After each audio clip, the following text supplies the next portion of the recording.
awam. FPI itu mau apa? Mau mendirikan khilafah. Kenapa kita dituduh khilafah radikal? Dibuat lagi daftar ustadz radikal.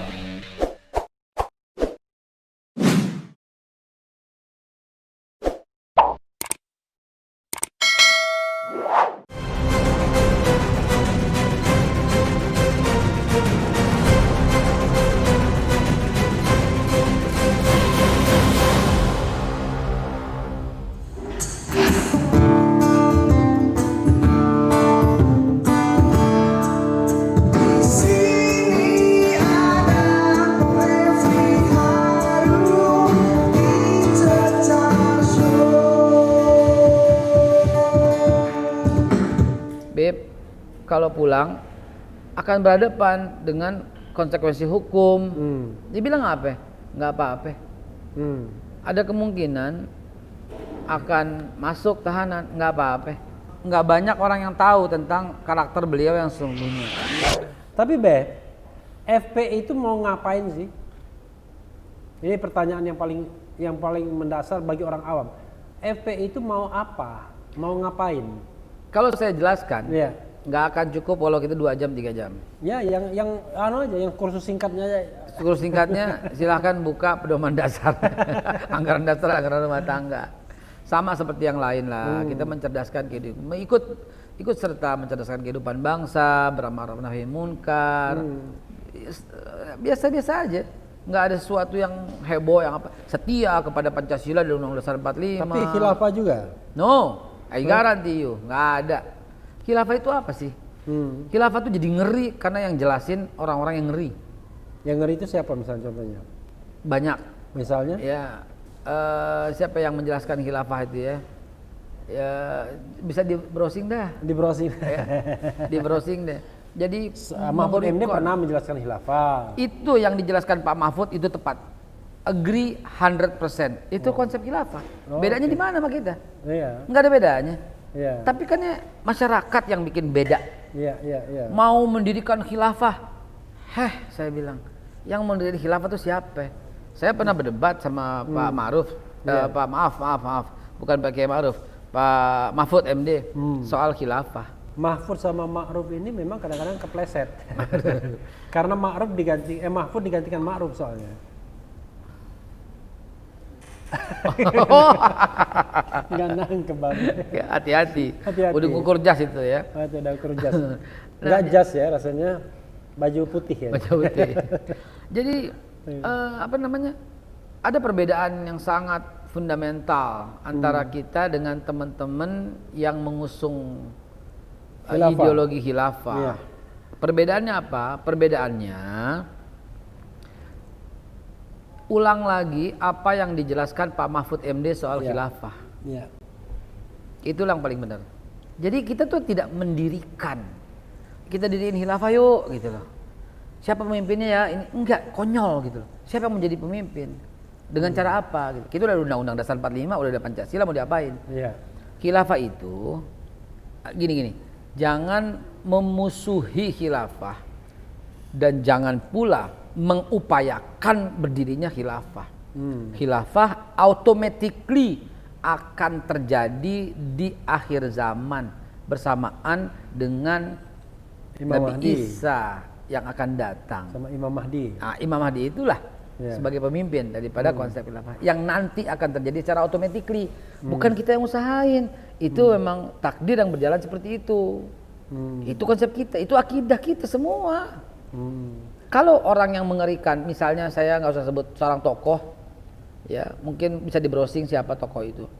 Tidak boleh khilafah berdiri, karena kalau khilafah berdiri, semua orang harus sholat. Kalau nggak sholat, akan dibusuh, Wah, itu akan dibasmi. itu gubernur itu. Gitu ya? Gubernur di suatu daerah. Oh gitu ya? Iya. Ngeri nggak tuh kayak begitu? Iya. Nah itu yang saya maksud, khilafah kok diterangin sama orang-orang yang membuat khilafah itu ngeri sendiri. Jadi akhirnya apa? Dia bukan tidak paham, dia paham, tapi dia kan berusaha untuk mempengaruhi masanya. Allah alam apa yang termaksud agar memilih partai dia, jangan partai yang ono, kira-kira begitu. Nah, jadi dia jadi viral yang nggak ngerti, oh khilafah begitu. Hey, Karena itu kagak pilih partai dia ya kan. hey man, saya bilang come on gitu loh. Jadi gini ya, kita kan taat kepada Allah, kepada Rasul dan juga pada para sahabat ya. Titah mereka ini kan tidak pernah lekang zaman ya. Teman-teman sekalian dimanapun teman-teman ngelihat, kalau teman-teman beriman kepada Allah, kepada Rasul dan seluruh sahabat juga diimani, salah satu yang membuat kita mesti toleran total adalah Wa'dul Umariyah. Itu perjanjian yang dibuat Umar bin Khattab, berlaku sampai detik ini. Nggak ada yang berani batalin. Siapa yang berani batalin? Seluruh sahabat nggak ada yang batalin itu. Perjanjian Wa'dul Umariyah, perjanjian Umar bin Khattab lah gitu. Ya. Tidak boleh mengganggu gereja. Tidak boleh mengganggu salib. Tidak boleh mengganggu para rahib. Harus menjaga dan memelihara mereka. Ini apa nggak tahu apa semua? Apa kita dituduh? Aduh, kacau. Kita nggak sanggup membenarkan framing yang sudah dibuat sedemikian rupa. Ya, tapi kan ini kan soal struggle untuk kekuasaan ya.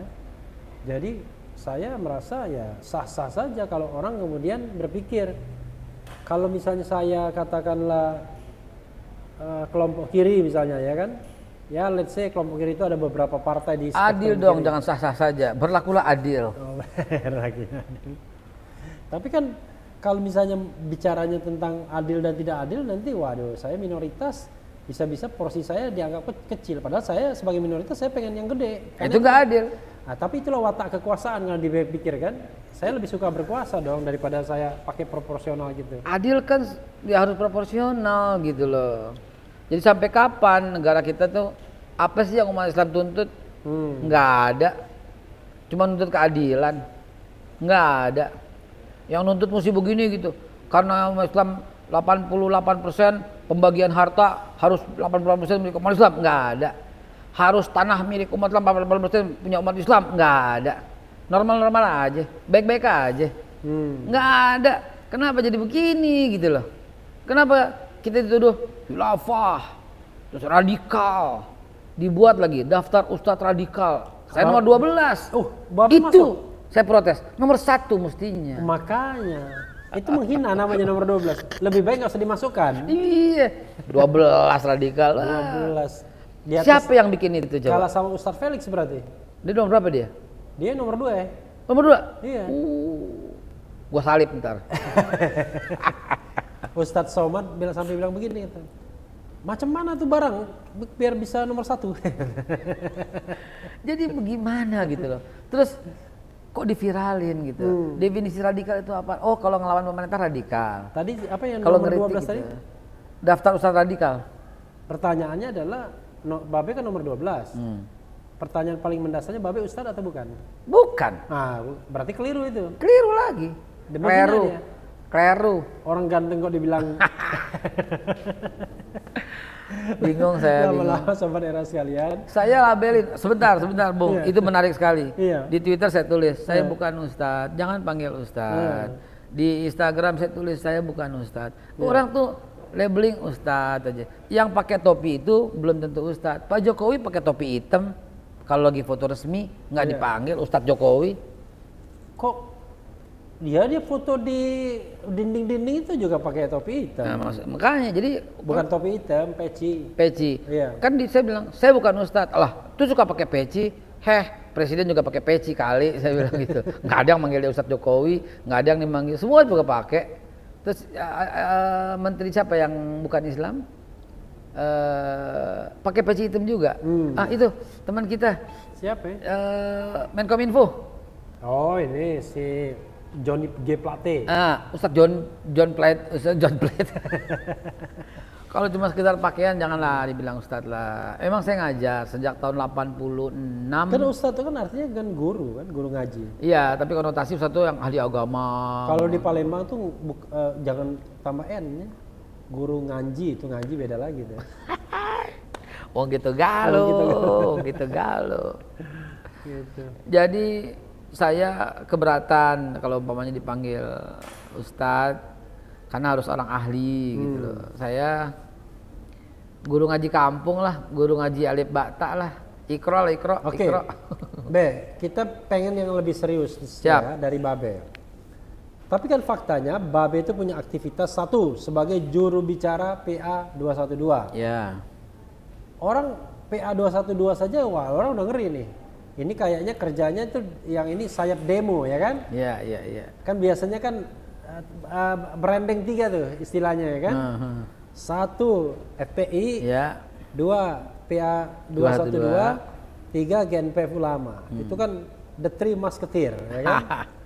Atau three musketeer ya kan? Kayak gitu. Nah, Ababe kan PA 212 tapi di HRS Center juga, Habib Rizik Center. Dan kita tahu kelompok ini adalah kelompok yang selalu protes pemerintahan Jokowi. Iya. Pokoknya kalau ada kesempatan merotes pemerintahan Jokowi, mereka akan lakukan. Termasuk mereka bikin koalisi namanya Anak NKRI kan misalnya gitu. Jadi sebenarnya serius Be, mereka mau apa? Mau ya paling tidak pengen Presiden Jokowi nggak lama-lama kira-kira gitu kan? Nggak juga. Ya. Kenapa? Karena terlalu banyak yang kita dukung daripada yang kita protes. Catat Bung, terlalu banyak yang kita dukung kebijakan Pak Jokowi kebanding yang diprotes. Yang diprotes sekarang apa sih? Cuma satu, HIP. RUU HIP. Oke. Dan itu ternyata. Tapi ngeritik kan terus. Iya dong. Kalau ada yang salah, iya. Masa nggak boleh ngeritik? Bung, 212 itu apa sih? Iya. Wiro Sableng. 212 apa sih? 212 itu adalah sebuah rentetan peristiwa ketika kita minta Basuki Cahayapurnama diadili karena ucapannya telah menyinggung hati umat Islam. Dan yang mengeluarkan ketentuan dia itu menghina, mencaci, itu MUI loh. Representatif loh, resmi loh. Yang ketua umumnya sekarang jadi wakil presiden gitu loh. Resmi loh. Itu yang mau saya tanyakan nanti. Nah kemudian kita sekarang atau nanti? Sekarang. Nanti. Silakan. Itu ya. Nah terus loh kita aduin, nggak ada respon. Waktu itu Ustadz Bakhtiar Nasir berkata, kalau nggak direspon selama 2 minggu kita balik lagi. Dari tanggal 17 Oktober nggak ada respon sama sekali. Maka kita datang lagi 4/11. Yang peristiwa penembakan gas air mata itu loh. Ya 4/11. Kita pengen ketemu sama Pak Jokowi. 4/11 itu dibilang wah Allah ya tulisannya kan. Ya. 4/11. Oh ya. Allah kan. Allah. Kebetulan memang Jumat ya. Iya 4/11. Habis Jumat, habis main di Istiqlal, kita turun. Ternyata kita mau ke istana, bukan dikirim masuk perwakilan, ditembakin gas air mata. Wow, kok begini? Maka rapat demi rapat kita mesti tetap tuntut. Dan pada waktu penetapan Basuki sebagai tersangka, masih sempat naik mobil sama presiden. Siapa? Pak Basuki. Oke. Kan aneh gitu. Itu kan menteri Menteri PUPR kan? Basuki Cahayapurnama. Bukan Hadi Mulyo. Lah, kok begini gitu loh. Akhirnya kita ini mesti diprotes. Nggak boleh begini. Ya. Kita juga nggak ada yang duga ketika kita umumkan 212 kita mau protes, kita demo. Dan tahu nggak 212 itu? Kan polisi yang ikut. Yang ikut di dalamnya. Oke. Ikut Semua demo juga? semua pakai baju koko dan berbaris di depan. Saking polisi sama kompaknya sama kita. Keynote speakernya siapa? Kapolri, Pak Tito Karnavian, keynote speaker, pembicara utama. Oke. Dan setelah beliau bicara itu Pak Mungkas kan, lalu khotib ya. Khotibnya Pak Ma'ruf Amin, sakit, digantikan sama Habib Rizik.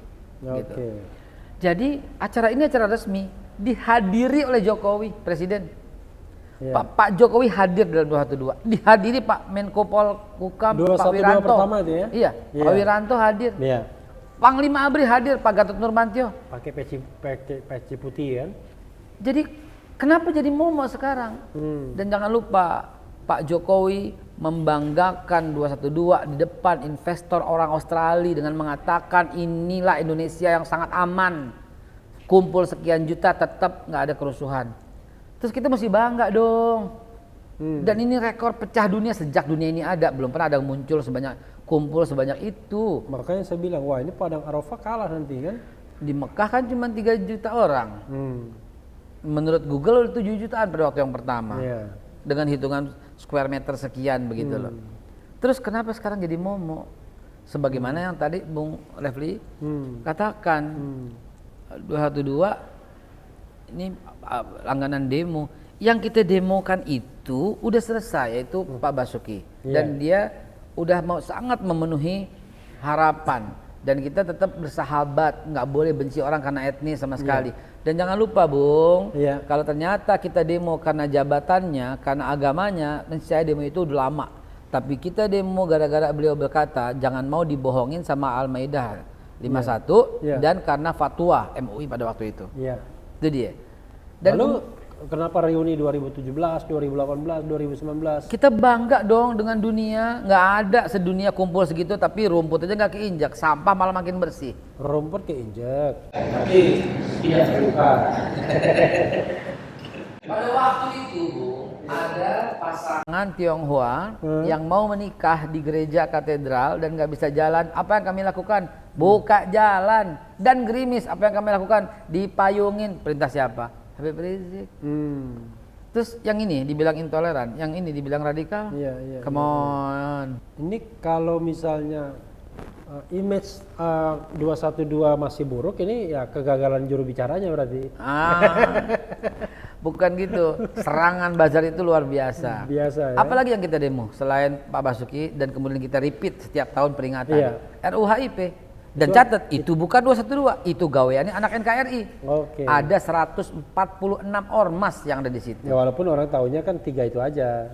Kita memang pertama kali mengundang dan menginisiasi. Dan PF Ulama 212 dengan kita menginisiasi tapi ternyata tuh semua tuh ikut andil dan diikut, dan dia nggak mau juga dengan 212 karena dia banyak yang elemen lain juga ikut masuk sehingga Aliansi Nasional Cinta Negara Kesatuan Indonesia begitulah. Aliansi Nasional Anti Komunis anak NKRI negara Nah, anak itu Aliansi Nasional Anti Komunis Negara Kesatuan Indonesia.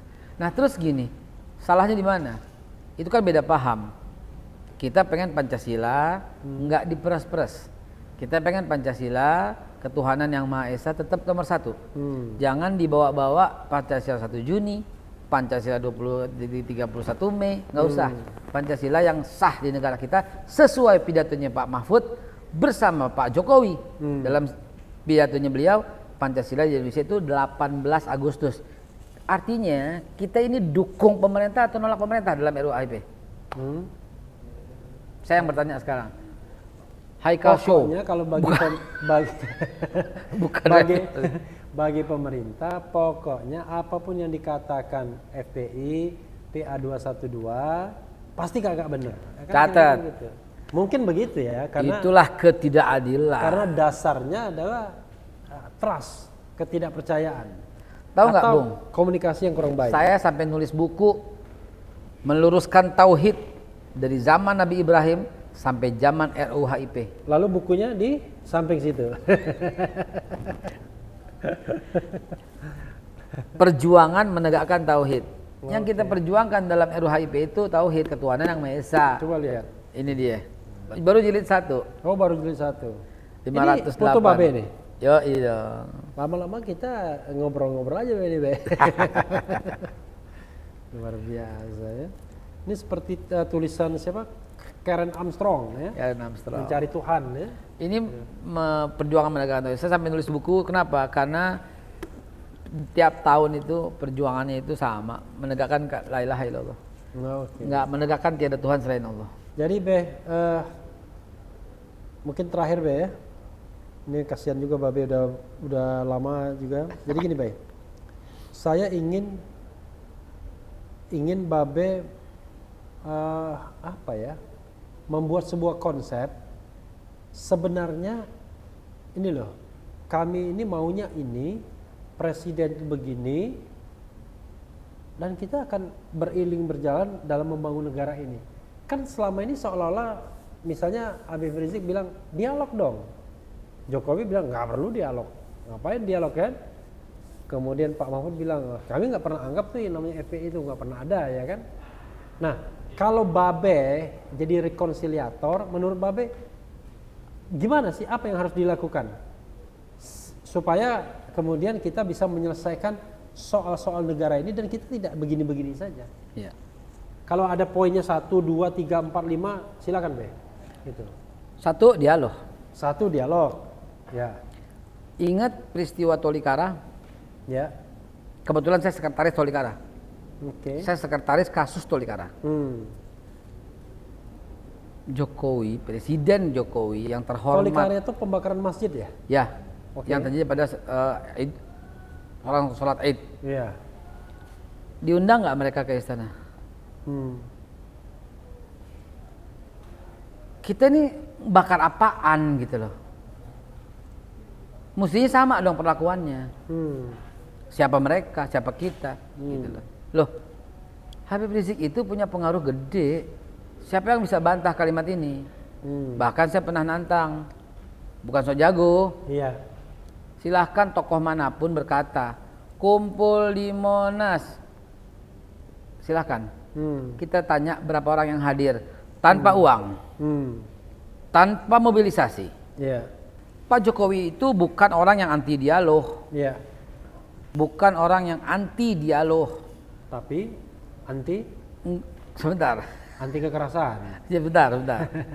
Beliau itu banyak mengundang para tokoh untuk hadir dan dialog. Kenapa nggak pernah dengan Pak Habib Rizik? Iya. Bahkan pelaku yang dituduh kerusuhan di Tolikara aja diundang. Padahal jelas-jelas itu kasus. Iya. Tapi nggak kepada Habib Rizik. Iya. Kalau dibilang beliau kecil pengaruhnya, main gede-gedean yuk. Siapa di negara ini yang bisa mengumpulkan massa sebanyak beliau? Ayo, saya tantang sih, silakan deh. Oke. Ke situ Beh, nantangnya Beh. Oh iya. Sana Beh. Woi. Itu ya. Nah, itu dia. Karena semua akan selesai ketika itu. Yang kedua, tegakkan dong. Tegakkan keadilan seadil-adilnya. Ya, artinya apa? Yang diproses kok ya Itu 1 tadi dialog. 2, tegakkan keadilan seadil-adilnya. Ya. Banyak yang udah ditersangkakan tapi sampai sekarang belum terproses. Ini dalam konteks apa ini? Secara umum keadilan, Oke. penegakan hukum, Oke. gitu loh. Ada koruptor yang luar biasa gitu loh. Ternyata dihukum ala kadarnya. Ya. Ada nenek-nenek ngambil alpukat 4 butir, dihukumnya berat banget. Ada yang menghimpun kerumunan nggak diproses, dan ada juga yang menghimpun kerumunan diproses, diborgol, dipakein baju orange, luar biasa. Nah, itu aja yang kita kepengen. Jadi cuma 2 aja, dialog dan tegakkan hukum. Seadil-adilnya. Seadil-adilnya. Simple sebenarnya kan? Simpel banget, dan itu Indonesia banget. Dialog itu kerakyatan yang dipimpin oleh hikmah kebijaksanaan dalam permusyawaratan perwakilan. Tapi dialog itu buat Keadilan apa? sosial. Untuk apa dialog itu? Untuk pengen tahu maunya apa. Lu maunya apa, gue maunya apa? Yes. Oke.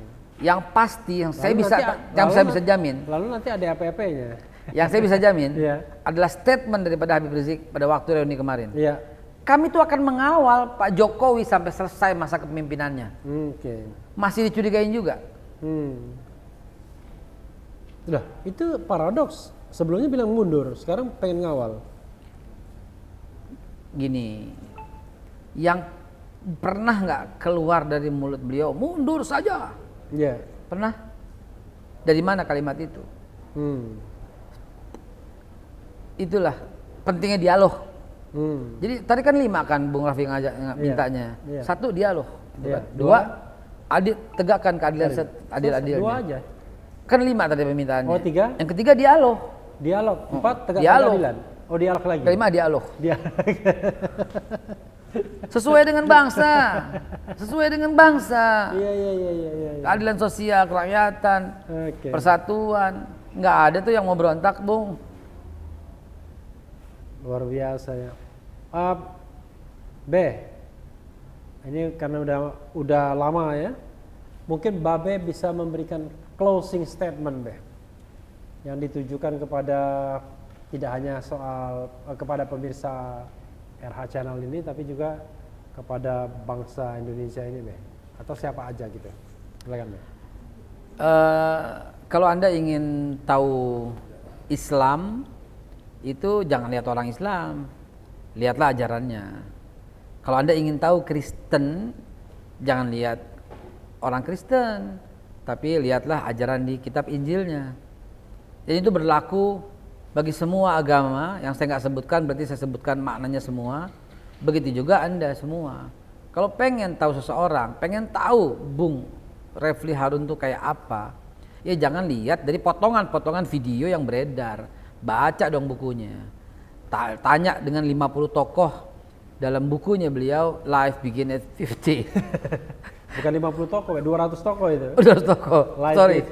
Ya, saya terkecimpung dengan umur 50-nya. Itu tokoh-tokoh 200 tokoh itu dikumpulkan di situ. Itu sejujur-jujurnya untuk mengetahui siapa Bung Refli. Bukan cuma potongan ketika dia kritik seolah-olah Bung Refli sekarang menjadi orang yang anti pemerintah. Nggak benar begitu. Nggak adil begitu. Begitu juga kalau Anda ingin tahu siapa seorang Habib Rizik Syihab. Nggak usah lihat dari potongan-potongan orang dengan dia di mimbar. Datang, beliau menerima tamu semua. Nggak pernah dia batasin tamu. Mau Islam, Kristen, Hindu, Buddha, Protestan, Konghucu, nggak pernah. Dan tanya orang-orang yang selama ini yang misalnya Anda belum pernah tanya. Tanya pendeta yang menjadi tetangganya itu kayak apa. Tanya murid-murid di gereja Bethel yang dekat rumahnya itu kayak apa. Begitu juga misalnya selain Bung Refli ya Haikal gitu loh. Ditanya aja. Kalau saya nggak apa-apa deh gue dihina jelek deh.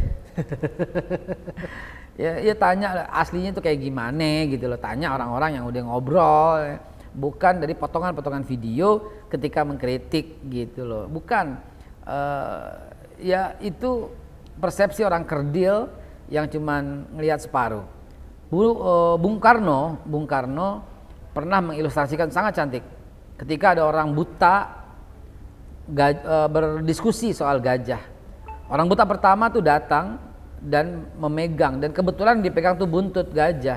Dan ketika kembali dia bilang gajah tuh seperti ular. Yang lain bilang masa sih, suaranya gede banget, masa segede ular? Kan gue udah pegang, coba lu pegang. Ternyata yang satu pegang, ini maaf ya Bung Karno orang Betawi ya. Satu lagi megang kakinya. Apa kesimpulannya? Lu pada bego lu, gajah tuh kayak tiang kokoh. Loh, lu berdua bagaimana? Satu ular, satu tiang. Gue yang coba pegang, ternyata pegang kupingnya. Lu berdua bego, kenapa? Ini gajah ini kayak tiker tipis, yang dipegang kupingnya.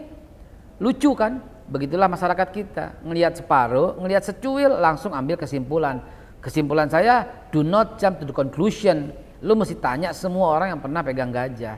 Atau lu lihat sendiri, ternyata gajah itu begitu loh bentuknya. Begitulah yang mesti kita terapkan. Itu my closing statement. Oke. Ya, sobat era sekalian, itu tadi dicecar dengan Babe Haikal Hasan. Banyak yang sudah disampaikan, yang penting tetap di channel ini. Karena channel ini adalah channel yang mengancam, memeras dan membenci. Jangan lupa subscribe, like, comment, and subscribe, comment, like and share. Wassalamualaikum warahmatullahi wabarakatuh.